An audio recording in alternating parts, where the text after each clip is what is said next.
Shooting दिखाने के बहाने शिमला ले गए और जब दिग्गज एक्टर जितेंद्र पर बहनने लगाए थे यौन शोषण के आरोप। जितेंद्र पर कई साल पहले उन्हीं की चचेरी बहन ने फिल्म की शूटिंग दिखाने के बहाने यौन शोषण करने का आरोप लगाया था। हालांकि बाद में एक्टर को कोर्ट ने इस मामले में क्लीन चिट दे दी थी, लेकिन ये मामला उन दिनों काफी सुर्खियों का विषय रहा था। तो आज हम आपको इस वीडियो में जरूर बताएंगे कि जितेंद्र की किस बहन ने जितेंद्र पर यौन उत्पीड़न का आरोप लगाया था। ये जानने के लिए वीडियो में अंत तक बने रहिए। चैनल को लाइक शेयर एंड सब्सक्राइब जरूर कीजिए। फिल्म इंडस्ट्री में कई ऐसे एक्टर्स हैं जिन्होंने यौन शोषण का दर्द झेला है या जिन पर इस तरह के गंभीर आरोप लगे हैं। उन्हीं में से एक हैं जंपिंग जैक कहलाए जाने वाले जितेंद्र कपूर, जिन पर यौन शोषण का गंभीर आरोप लगा। ये आरोप किसी और ने नहीं बल्कि उन्हीं की सगी चचेरी बहन ने उन पर लगाया, वो भी जब जब जितेंद्र की उम्र 76 साल की थी। इस मामले में कई सालों तक कानूनी जंग लड़ने के बाद जितेंद्र को अब राहत की सांस मिली। साल 2018 में जितेंद्र की चचेरी बहन ने हिमाचल डीजीपी ऑफिस में ऑनलाइन एक शिकायत दर्ज करवाई, जिसमें उन्होंने जितेंद्र पर आरोप लगाया था कि साल 1971 में अभिनेता उन्हें फिल्म की शूटिंग दिखाने के बहाने शिमला ले गए थे, जहां उन्होंने होटल के कमरे में शराब के नशे में उनका सेक्सुअल हरेसमेंट किया। महिला ने इतना कहा और जितेंद्र ने 48 साल पहले जब 18 साल की उम्र थी उस वक्त उनका शोषण किया था। महिला ने दावा किया कि वह जितेंद्र को भाई मानती है, इसलिए वह उन पर भरोसा कर शिमला चली गई थी। लेकिन जितेंद्र ने उसका विश्वास तोड़ा और फायदा उठाने की कोशिश की। कई सालों तक कानूनी लड़ाई लड़ने के बाद जितेंद्र ने इस मामले से राहत ले ली। महिला ने अपनी शिकायत में कहा था कि जितेंद्र उनसे 28 साल बड़े हैं। जब यह घटना हुई वह 18 साल की थी और जितेंद्र 28 साल के। वह अपनी कार से उसे लेने के लिए आए थे और उनसे साथ में शिमला भी ले गए थे। कोर्ट ने सभी आरोपों को बेबुनियाद बताया। कोर्ट के मुताबिक शिकायतकर्ता ने इतने साल बाद क्यों शिकायत दर्ज कराई, इसकी कोई ठोस वजह नहीं थी जो उसके पास हो। इसके साथ ही जितेंद्र ने कोर्ट में बताया कि वह महिला उन्हें ब्लैकमेल कर रही है। मामले की सुनवाई कोर्ट में की, जिसके बाद आरोप को फर्जी बताया गया और जितेंद्र को क्लीन चिट दे दी गई। कोर्ट में जब महिला से सवाल किया गया वह 48 साल बाद शिकायत क्यों कर रही है, इतने साल वह क्यों चुप रही, इस पर उसने कहा कि वह अपने घर वालों के कारण चुप रही। जब उसके माता पिता का निधन हो गया तो उसने फैसला किया कि यह मामला वह कोर्ट तक जरूर ले जाएगी। फिल्म इंडस्ट्री में जब कोई कुछ नया बनने के इरादे से आता है तो फिर फर्क नहीं पड़ता उसे क्या काम मिल रहा है, क्योंकि वो सब कुछ स्वीकार करता है। ऐसा इसलिए क्योंकि उसे खुद पर भरोसा होता है कि वह एक दिन कुछ बड़ा जरूर करेगा। ऐसे ही इरादे को रखते हुए बॉलीवुड का एक एक्टर शुरुआती दौर में हीरोइनों के बॉडी डबल बनकर काम किया करता था। देखते ही देखते वो बॉलीवुड के जंपिंग जैक बनकर मशहूर हो गए। आज उन्हें हर कोई बॉलीवुड में जंपिंग जैक के नाम से जानता है। जी हाँ, हम बात कर रहे हैं रवि कपूर की, जिन्हें आमतौर पर सभी जितेंद्र के नाम से जानते हैं। जितेंद्र ने न सिर्फ बहुत छोटे स्तर से करियर की शुरुआत की, बल्कि एक्ट्रेसेस के बॉडी डबल यानी महिला बनकर काम करना शुरू किया, लेकिन बाद में एक से बढ़कर एक फिल्में दी और स्टार बन गए। चलिए आपको जितेंद्र के संघर्ष से लेकर सफलता तक की कहानी आपको बताते हैं। 7 अप्रैल 1942 को अमृतसर में रवि कपूर का जन्म एक पंजाबी खत्री परिवार में हुआ था। इनके पिता अमरनाथ और कृष्णा कपूर थे, जिन्होंने मुंबई में अपना ज्वेलरी बिजनेस शुरू किया। रिपोर्ट्स के मुताबिक ये ज्वेलरी फिल्म इंडस्ट्री में सप्लाई की जाती थी। रवि कपूर की पढ़ाई भी मुंबई में हुई थी।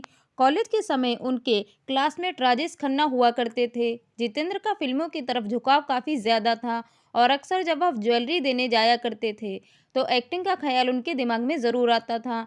इस बारे में एक्टर जितेंद्र ने अपने एक इंटरव्यू में बताया था। जितेंद्र वी शांताराम के काफ़ी बड़े फैन थे और उनसे एक बार मिलना चाहते थे, लेकिन कोई उनसे मिलने नहीं देता था। वो अक्सर आर्टिफिशियल ज्वेलरी लेकर जाते, लेकिन उनसे ज्वेलरी की डिलीवरी लेकर वापस कर दिया जाता, लेकिन उन्हें कभी भी मौका नहीं मिलता कि वह उनसे मिल पाएँ।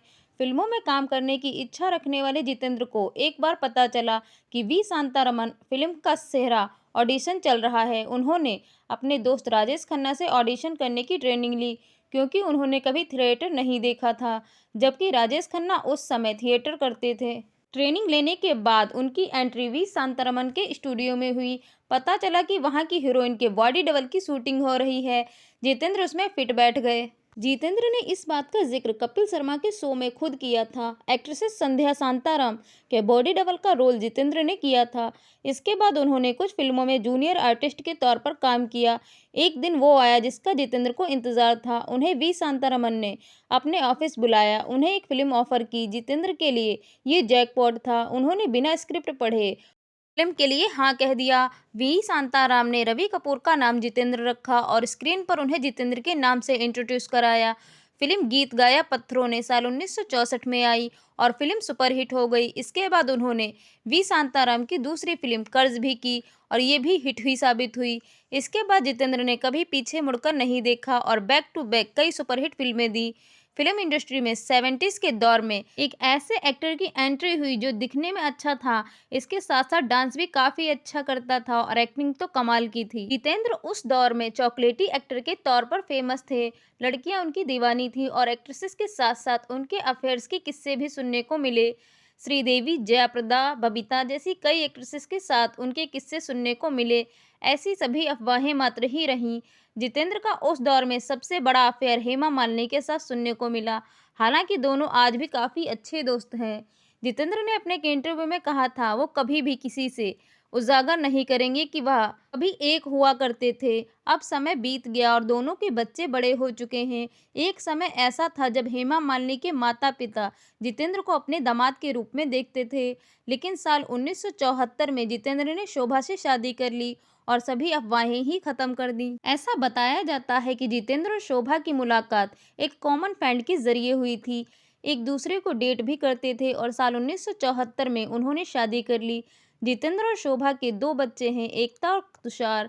तुषार कपूर एक्टर हैं जबकि एकता कपूर टीवी की फेमस निर्माता हैं, निर्देशक हैं। उनका होम प्रोडक्शन बालाजी टेलीकॉम्स के नाम से बढ़कर एक डेली सॉप और फिल्में देता है। साल 1964 में आई फिल्म गीत गाया पत्थरों से जितेंद्र ने अपने करियर की शुरुआत की। इसके बाद फर्ज, हमजोली, जीने की राह, तोहफा, हिम्मत वाला, धर्मवीर, औलाद, हातिम ताई, आशा, जानी दुश्मन, अर्पण, परिचय, खुशबू, संजोग, एक ही भूल, घर संसार जैसी तमाम सुपरहिट फिल्में दी।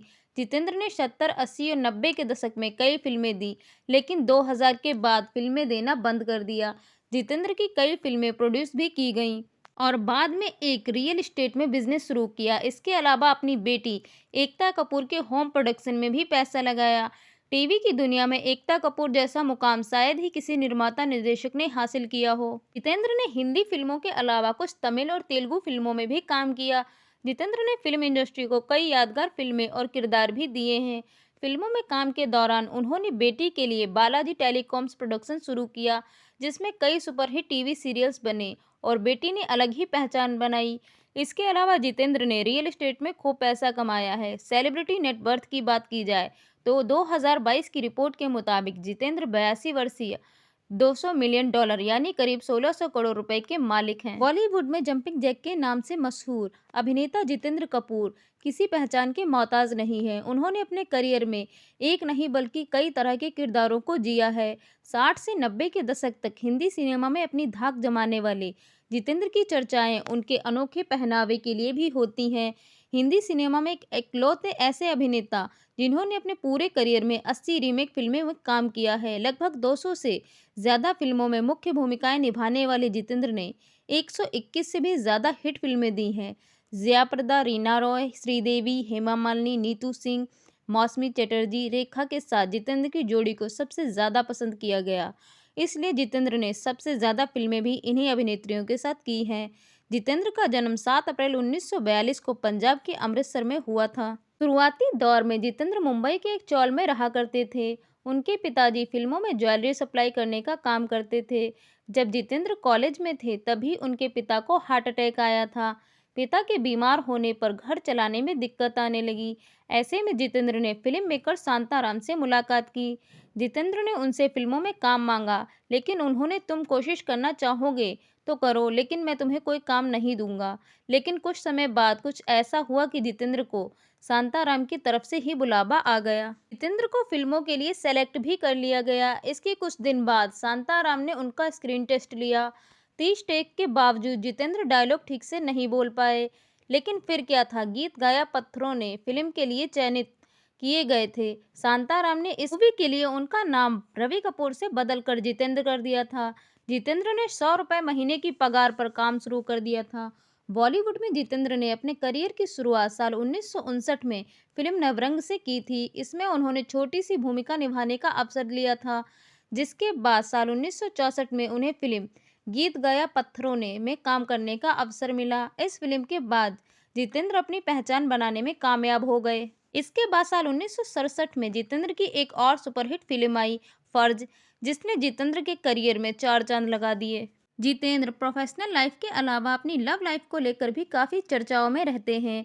बॉलीवुड में जितेंद्र का नाम कई एक्ट्रेसेस के साथ जुड़ा, लेकिन वह बचपन से ही शोभा से प्यार करते थे।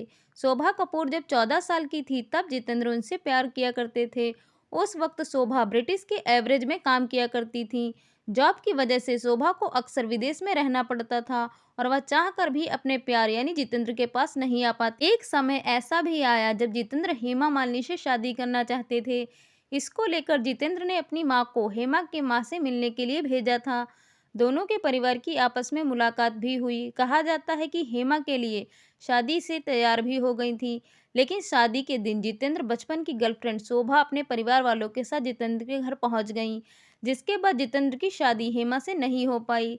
साल 1974 में जितेंद्र ने शोभा से शादी की। जितेंद्र ने एक बार अपने जीवन का एक किस्सा शेयर करते हुए बताया था, एक बार ऐसी रात आई थी जब उनकी जान जाने वाली थी। उसी काली रात को अगर पत्नी शोभा कपूर ने उन्हें नहीं रोका होता तो कुछ दर्दनाक हो सकता था। साल 2021 में द कपिल शर्मा शो में जितेंद्र ने इस बारे में बताया था। उन्होंने बताया कि साल 1976 में उन्हें फ्लाइट से चेन्नई जाना था। उस दिन करवा चौथ का व्रत भी था। उनकी पत्नी व्रत रखे हुए थी। फ्लाइट डिले हो गई और वह घर वापस आ गए ताकि पत्नी शोभा चांद देखने के बाद अपना व्रत खोल सके। इसके बाद शोभा ने जितेंद्र को एयरपोर्ट जाने से मना कर दिया। इसके बाद जितेंद्र ने मेकअप मैन बुलाया और कहा अपने घर वापस आ जाओ, वह अगले दिन चेन्नई जाएंगे, आज नहीं जाएंगे। एक्टर ने बताया कि उसी रात लगभग 11 बजे के आसपास अपने फ्लैट के बाहर देखा उन्होंने एयरपोर्ट की तरफ एक आग सा गोला देखा। कुछ घंटे बाद फोन आया और उसके बाद उन्हें पता चला कि जिस फ्लाइट में उन्हें जाना था वो क्रैश हो गई। यह इंडियन एयरलाइंस फ्लाइट 171 थी। इस दर्दनाक हादसे के बाद इस घटना को लगभग 96 लोगों की मौत हो गई। उस दिन शोभा की वजह से मेरी जान बच गई। जितेंद्र ने शुरुआती दिनों में काफ़ी स्ट्रगल किया काम पाने के लिए। साधारण परिवार से आने के बावजूद उन्हें काफ़ी ज़्यादा संघर्ष करना पड़ा छोटे छोटे रोल पाने के लिए। वह अक्सर डायरेक्टर्स के घरों के चक्कर लगाया करते थे। एक दिन मेहनत रंग लाई। शांताराम की बेटी संध्या एक फिल्म में काम कर रही थी जहां उन्हें आग से निकलना था, लेकिन संध्या ऐसा करना नहीं चाहती थी। कोई भी लड़की इस रोल के लिए तैयार नहीं हो रही थी। जितेंद्र ने कहा कि मैं ये काम करूंगा। उन्होंने लड़की की कॉस्ट्यूम और मेकअप के वो स्टंट पूरा कर दिया, जिसके बाद शांताराम काफ़ी खुश हुए और उन्होंने अपनी फिल्म के लिए उन्हें सिलेक्ट किया।